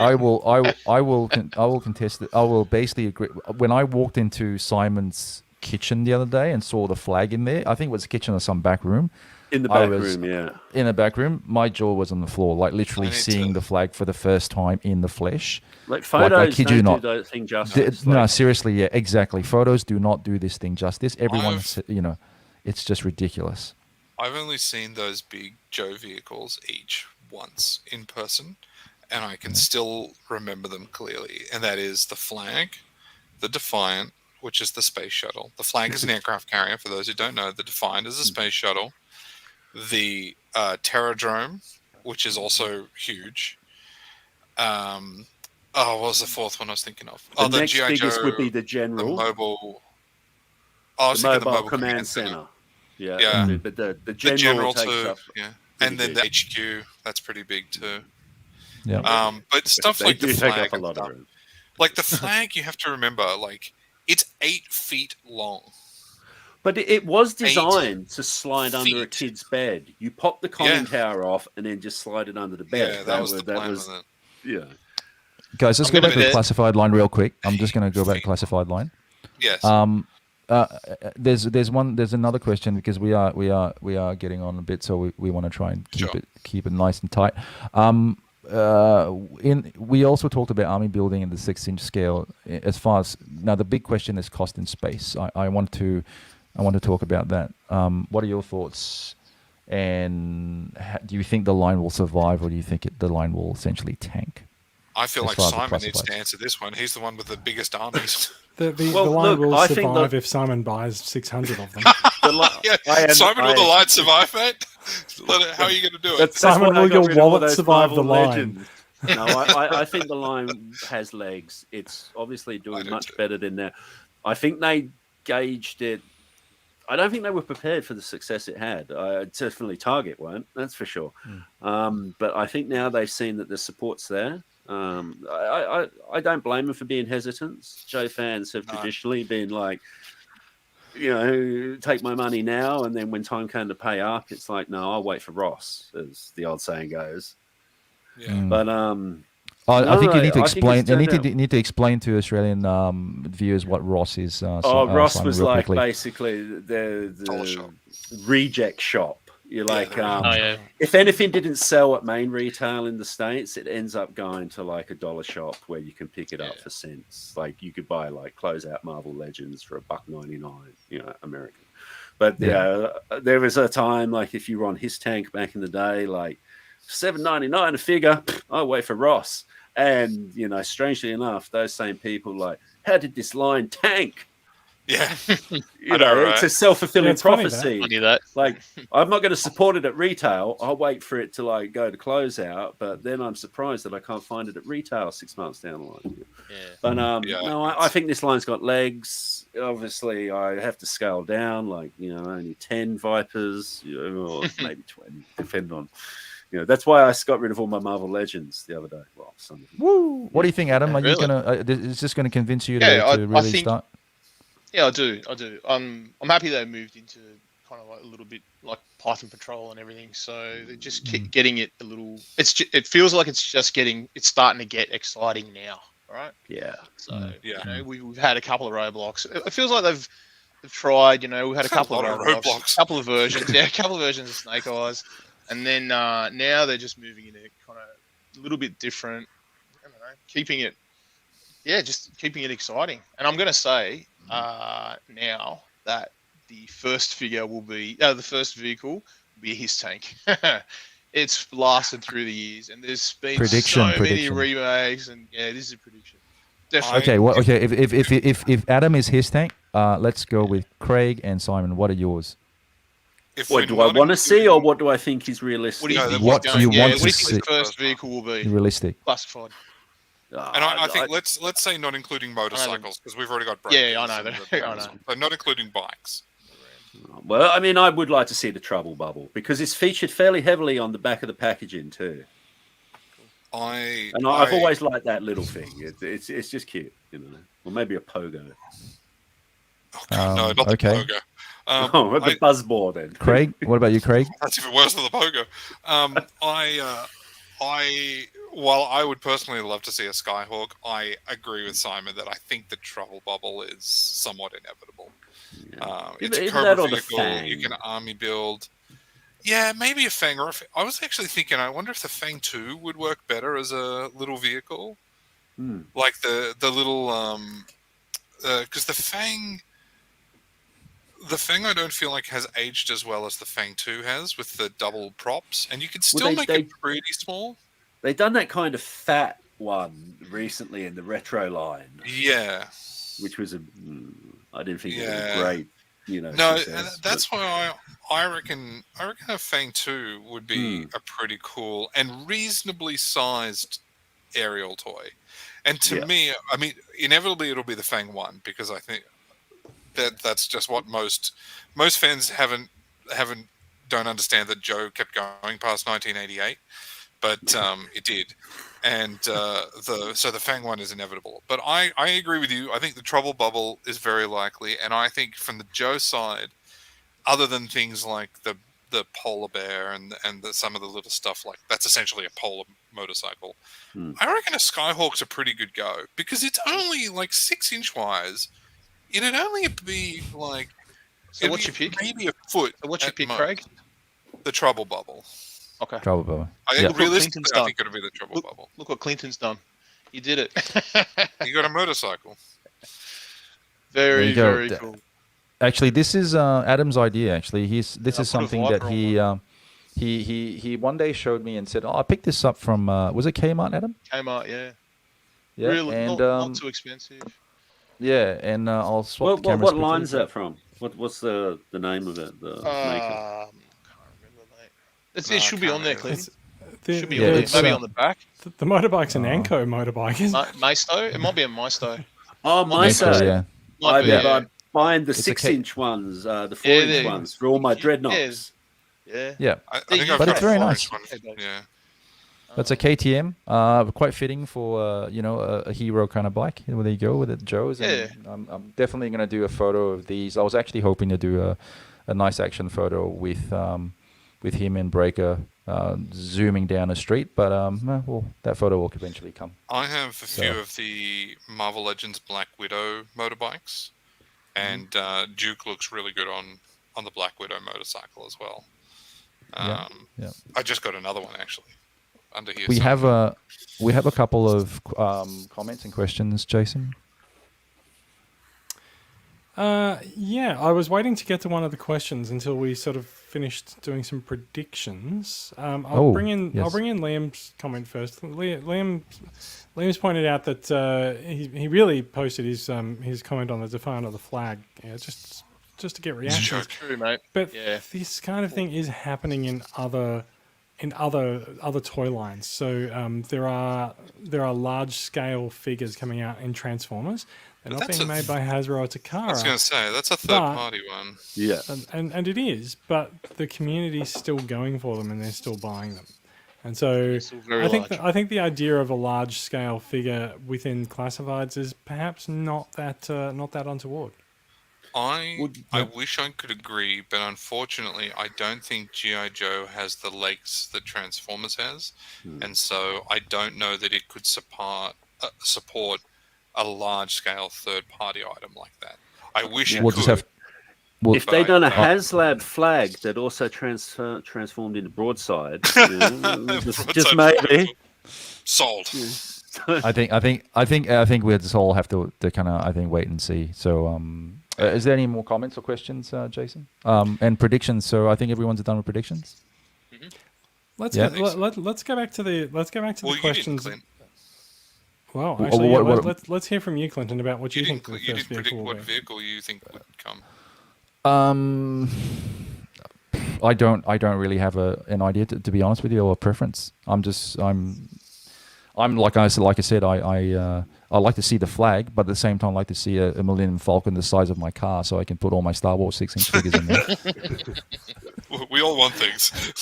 I actually seriously think at some point, if you did get a full-size Millennium Falcon, how on earth you might have to store it in your garage. Actually, Simon, you could clear your garage out and put it in there.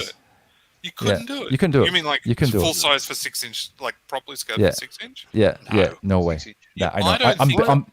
I'm being silly. I'm just going to scale up the BMF because I've got one of those. Which is still underscaled, and even that I don't think you could. You couldn't. It'd be so big, you'd never be able to ship it, let alone anything else.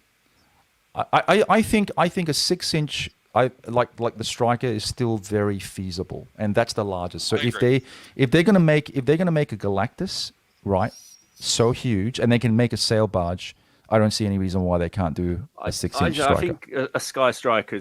I mean, you're talking about the Snow Speeder. It's going to be at least 3 times that length. Yes. Well, why not? That's a why big. Not? Why not? Attitude.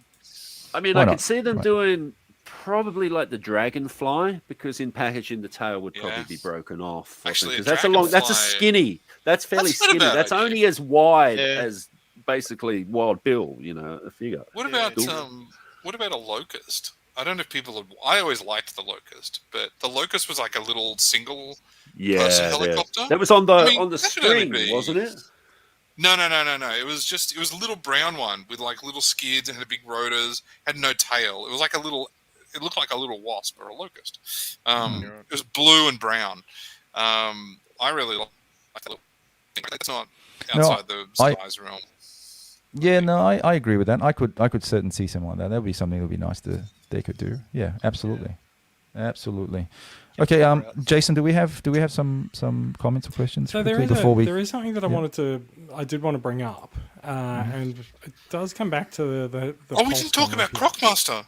How did we not talk about Crocmaster? Let's talk about Crocmaster, and I just want to point out that Crocmaster's Crocodile has officially been named Fiona, which I think is awesome. It has.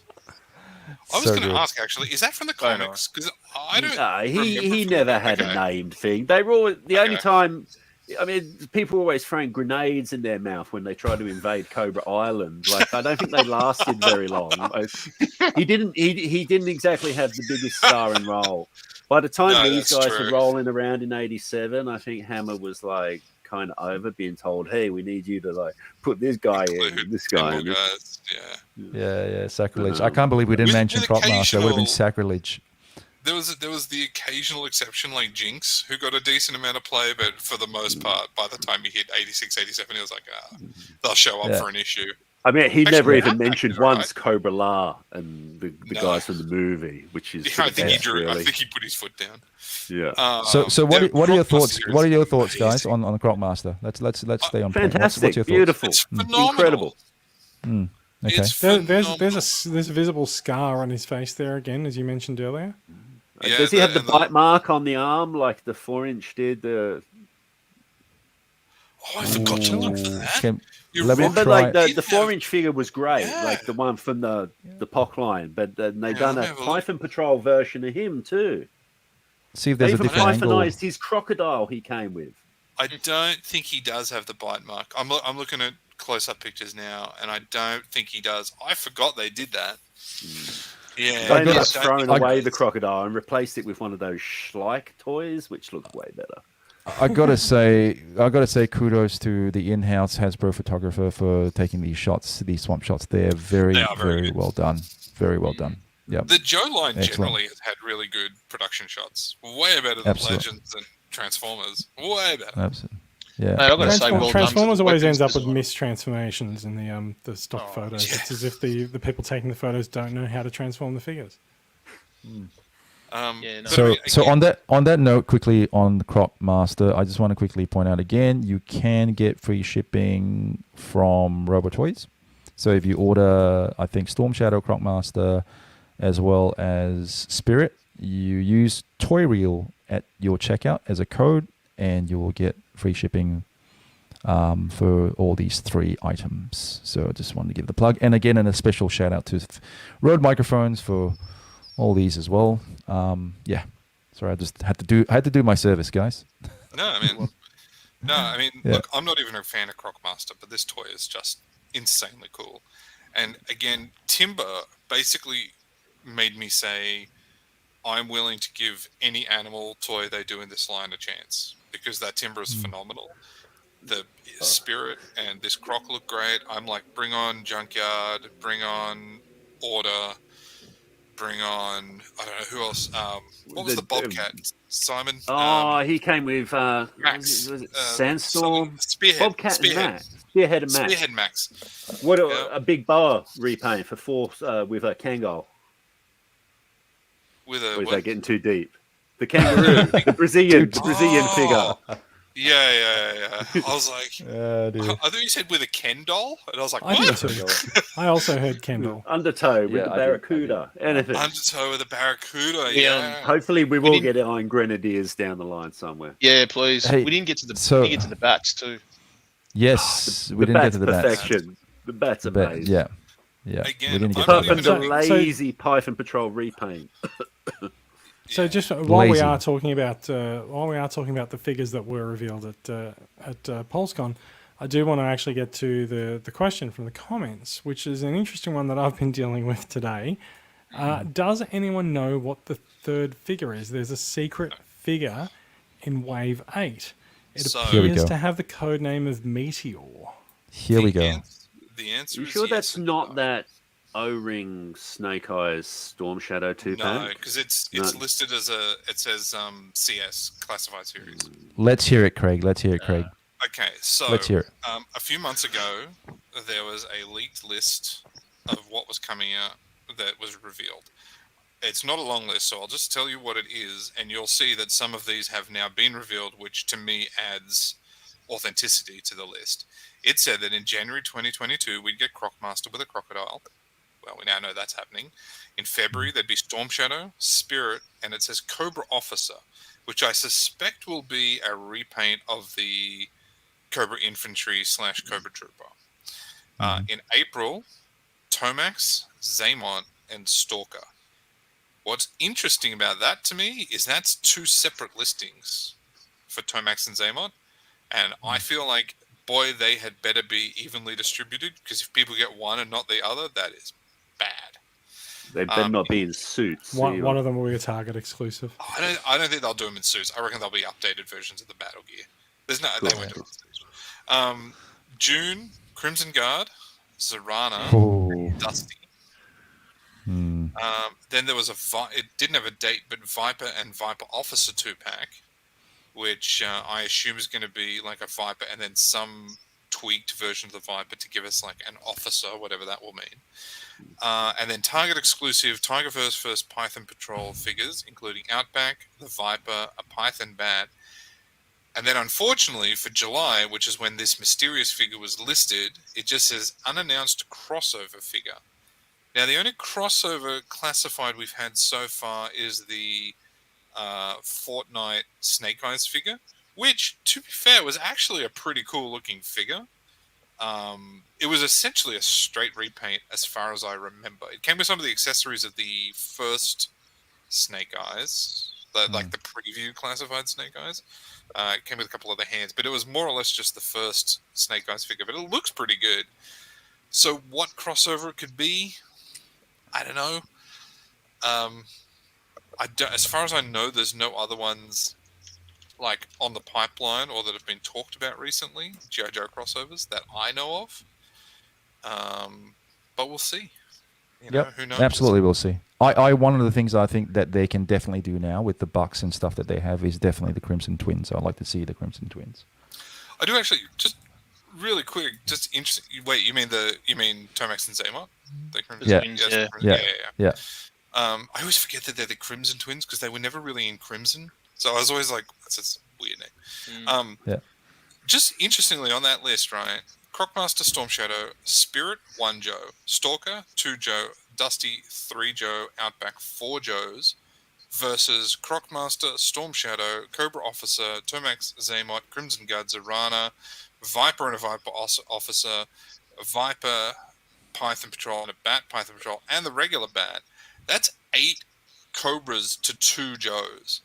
This line has the weirdest hero to villain ratio I've ever seen on a toy line. We like the bad guys. No, We like the it. bad guys, man. the Simon, fact we that like it the is bad still guys. selling as well as it is super fascinating to me. It's great. I'm not complaining. I like the good guys better, but as I said earlier, the bad guys have been the better figures. But if you look at the ratios back in the original era line, like it was the same. That's what I'm saying. Like Yeah. Simon was saying earlier, how Cobra Command is almost done. That little list I just said, including Crocmaster, knocks off another 4 of them.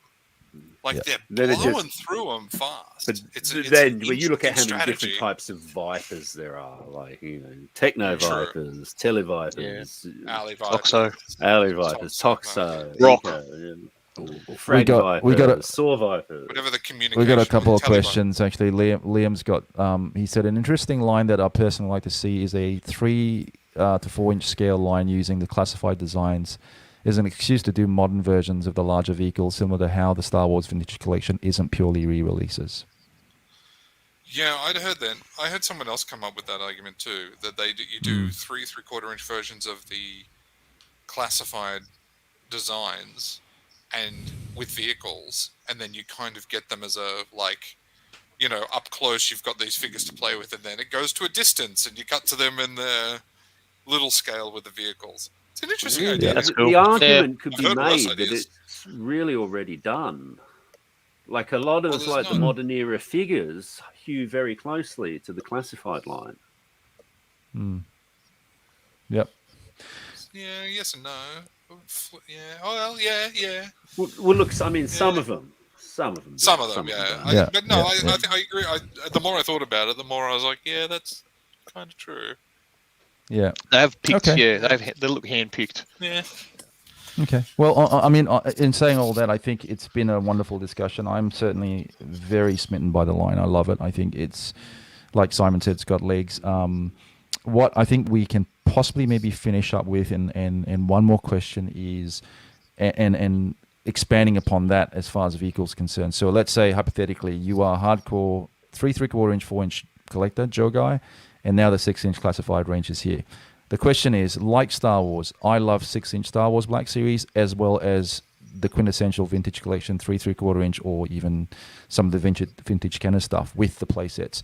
The point is, do you now collect both lines and say, well, in terms of just scale and playability and getting good play sets and good vehicles, do you collect both, or do you stay one? You have to give up one to keep the other one? That's the question, I guess. And do you see that happening with Joe's now? To me, just quickly, it feels like they're not really putting as much attention to 3 3/4, like the retro line, as they are towards classifieds now, right now. Yeah. So That's true.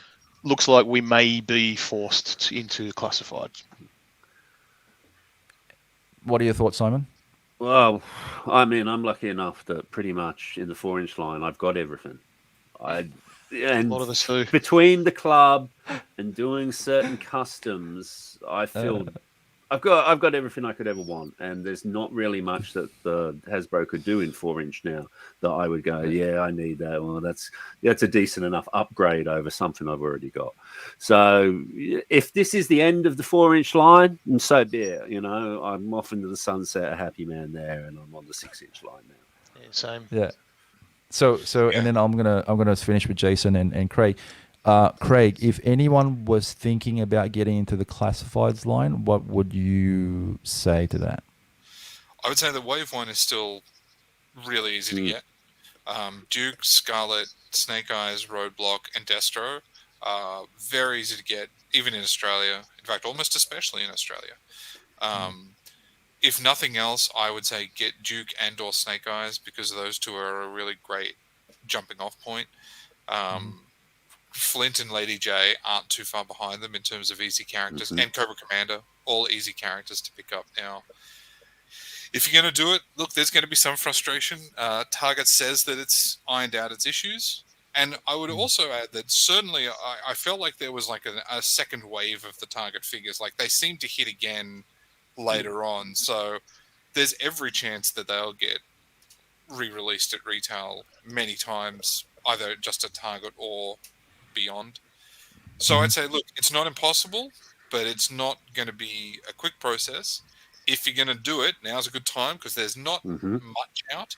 If you take out like the movie stuff and the multiple versions of characters, you're looking at 15 to 20 figures, which isn't unreasonable. And the line is fantastic. It's the most excited I've been about a new toy line in I can't tell you how long. It's a stunning toy series. They've done an amazing job. Yeah. So on that note, Jason, is it possible that the floodgates might open for you given the fact that there is the IDW crossover with Transformers and G.I. Joes? Absolutely not. I have to say actually that wow, absolutely. So what Clinton's referring to is so IDW holds many Hasbro licenses, and a few years ago, I'm going to say about 5 years ago, Hasbro had this idea of turning sort of doing the Marvel Cinematic Universe for Hasbro franchises, and they jokingly called it the Hasbro Cinematic Universe. And then it sort of became they put this idea out into the public, and everyone went, "Oh no, I don't think we should have Mask and Transformers and things like that sharing From movies. the space, that's not a good idea." The space. And so Hasbro went, okay, cool, all right. Well, so we'll take that away. But you can tell that someone at Hasbro really liked the idea because they then forced it onto IDW. And so IDW had very successful Transformers properties, and I think you guys said that you were less fond of the G.I. Joe, but let's still say fairly successful G.I. Joe properties going. And suddenly they were like, well, now we have Rom the Space Knight, now we have Mask, now we have Micronauts and things like that, and they jammed them all into the same universe. Hasbro, G.I. Joe and Transformers are long-time friends from the 80s, let's say, right? But when you jam more properties in together, one of them has to carry everything. And in this case, they chose Transformers to carry everything. So Rom became Cybertronian. We also had who were the Visionaries. The Visionaries also. Visionaries. I forgot about Visionaries. Also lived on Cybertron and very controversial killed Cup in their debut issue. All of this stuff that happened leaves me absolutely unimpressed at the idea of adding G.I. Joe to my Transformers collection. Not because I think they're bad figures. I'm more interested in Transformers, and I don't really want to give Hasbro any of an idea that maybe they should cross them over. They're doing it again.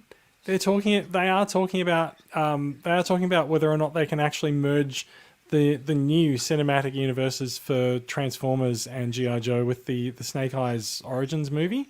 There was a rumor that there was going to be some tie into the Bumblebee movie in the closing credits or the last scenes of Snake Eyes, which I don't think ended up happening. And good Lord, I'm glad of that. So it's not that I don't like the toys. Goodness, I mean, I think they're really great toys. I really enjoy the enthusiasm that you guys have for them. But my shelves are full. Like I've got tons of Transformers behind me. I think that G.I. Joe and Transformers can be really fun comics as long as they don't mess with the continuity of either book. Was it Devil's Due? I think it was Devil's Due did a Transformers and G.I. Joe crossover. I think there were a couple. There was one in World War II.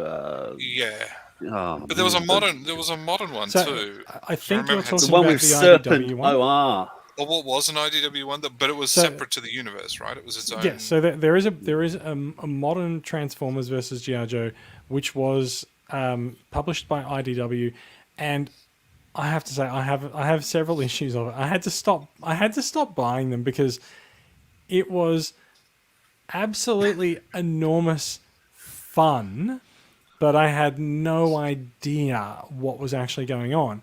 And they've said that the way that they approached the not comic, that one. The creator, the way, at least this one was the most recent one. Yeah. The way that the creator approached the comic was just as if it was a kid playing with his toys, and various characters would get the upper hand, and it was written in a really fun way, but ultimately it had The art was horrendous. The art was deep. what's his name? The art I is can't not remember. everyone's cup of tea, but it had so many deep cut very references to so many things that I had no idea what was going on. There you go. All right, guys. Look. On that note, we're pushing time now, so we really should wrap up. I just want to say on a scale of 1 to 5 quickly. So let's just leave. Let's conclude with a point system based on the reveals and what the current line is. So, Craig, current line, 5 stars out of 5 stars. Give us your rating for the current line, and then a 5-star rating for the reveals that were announced. Just in terms of how much it appeals to you. The one I was talking about was Devil's 2. Okay, so yes, it was. I would say 4 stars, and the reveals 3, because I'm not that big a bat guy. Fair enough. Fair enough. Yep. What about you, Simon? For what's been so far, I'm going to say 4 stars because it was a great line. The distribution issues with the Target stuff. As for the reveals, I'm saying 4.5. I loved everything, but I'm taking a 1/2 star off for not putting the Python Patrol grid pattern all the way across that bat's chest. It was just lazy. I like that answer. I love that answer. What about you, Adam? I'm going to say 2 for current because I didn't get Beachhead and I just cannot get him and I'm giving up. But Timber gets 2, Viper gets 2. But I'm really looking forward to the new figures and we'll scale up to 4 for the current release. Really looking forward to the new Viper and the bats. Jason, you don't really have an opinion, do you? My rating is not applicable.